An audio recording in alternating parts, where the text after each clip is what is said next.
So this obviously is a Tesla. Just the markings on it alone, the fact that it's identified as a Tesla, totally unique, right? They don't make anything else. When we talk about shutdown procedures, Tesla is a little bit more difficult. That's identifiable. If you pop up this plastic, right? So this is the cut loop that I showed you in class. Okay, so a lot of times this will be sticking out, but sometimes it gets stuffed back down in there.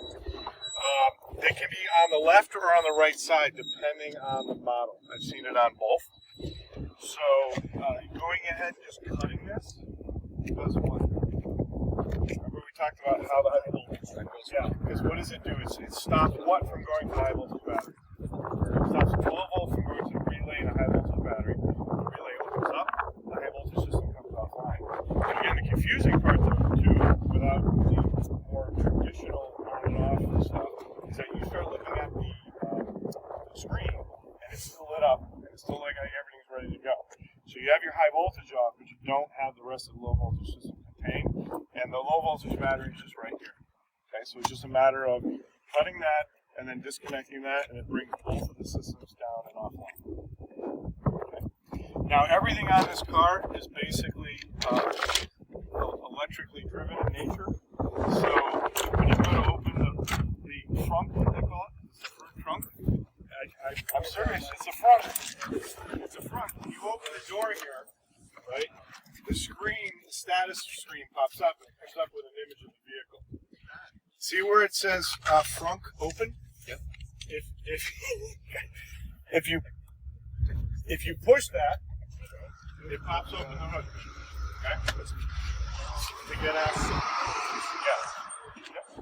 Yeah. If you're unsure of what model it is, they're marked here on basically all the vehicles. They have them on a rocker panel, so if you do have access to it, you're able to see it that way. One thing to note, these doors are controlled, again, electrically, right? So you push this in, see how the window goes down a little bit? And you open it up, because it can't clear unless it goes down. This one door has a manual, so if there's no electrical power to the vehicle, you can lift it. It's the only one that's connected to a latch, though. The other doors aren't, okay? So it's just for the driver's side. We talked about the charging port, yeah. You could walk around this car a million times if you know what you're looking for. It's just a matter of touching it, and that's the port. So this is definitely not, this and like the Rivians do a job of blending it right into the vehicle itself, rather than a lot of the other manufacturers that treat it more traditionally like a fuel door would look. Rivian still has the contract for Amazon. Yes. Yep. There's still, as a matter of fact, I believe they're already started rolling some of those off now. I saw an article the other day about it. Do you have your charger back here by chance? Or is it... I do. Yep. And then there's a sub trunk where a gas tank would be. Right? If you want to peek in there, you'll see how deep it goes. Nothing down there. And the high voltage battery in front of that, right? All the way forward. So let's get the charger up for you here. Alright, so remember we talked about with the Tesla style charger, they've got, this is both a level 1 and a level 2. Okay, so it's set up in a level 1 configuration right now because you put a regular 120 volt outlet, but this is the pigtail that can be plugged into the 240 volt system. Okay. Well, this is the faster charge. The fast charge would be the Tesla network. I walked out for that part. Sure, I see how it is. It'll do about 6 hours filling the car entirely if I get home depleted. That's called the NEMA 1450 outlet in my garage. Pretty common for Mustang Mach-E, whatever people buy. That's probably the most common way they're going to charge it at home. Yeah, I've had it for, this is 70,000 miles in 4 years, so it's been a really good business traveler for long distance. The fast charging is also called level 3 DC fast charging. That's the supercharge you hear about, or Electrify America. Only for road trips, really. Most people just charge it at home. It's more just a familiarization with, now, so like the Tesla S, for example, the earlier models, on the driver's side, the rocker panel as it went up on the driver's side rear seat, they would have a sticker there that showed a K12 saw. Really? Yeah, because what happened was if you couldn't get to the cut loop up front, the 12 volt wire that ran from up there ran up along it. So they were giving you a spot where you could plunge the cut here. And yeah, It's like aircraft. Hash plates. And the later versions stopped doing that.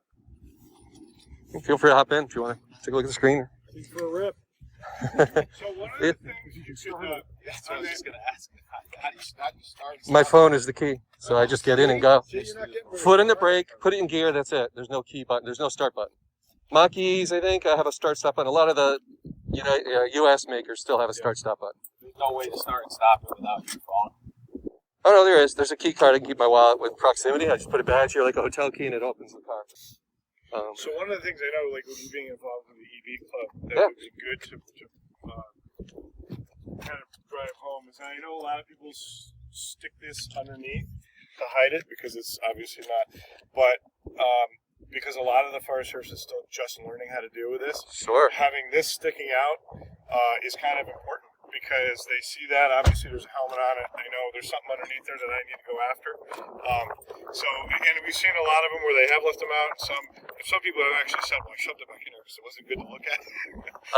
But for us, it's one of those things that's kind of important. No, you make a really good So- point. I feel like the Tesla showroom in Milford, they tuck them away. Yeah, I think well, at delivery they they might be hidden too. do it because The way you're saying is key. right, Yeah, like get the word out. if that's there, and the more visible that is for us, the more efficient and effective the fire service is going to be in taking care of getting that system shut down. Right. Especially in a Tesla because they do tend to be, as you said, controlled from your phone. There's no on-off button, no start-stop button. Yep. They're not something that we commonly come in contact with. So it takes a few extra steps for the fire service to figure out exactly how they're supposed to take care of it. So Okay. just something to consider. Did any of you did you cover like the fuse or what happens when airbags go off? So if the airbags have gone off, right? You still have to file a protocol, still do the loop.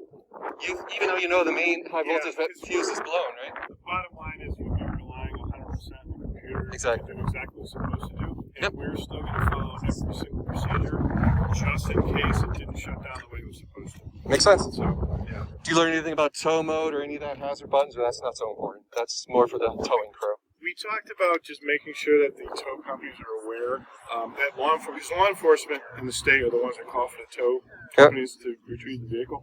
And just making sure that law enforcement is aware that there are special procedures for a variety of these EVs as to how to do it, and to go to their emergency response guide, get that information, and then make sure that the record is doing it the way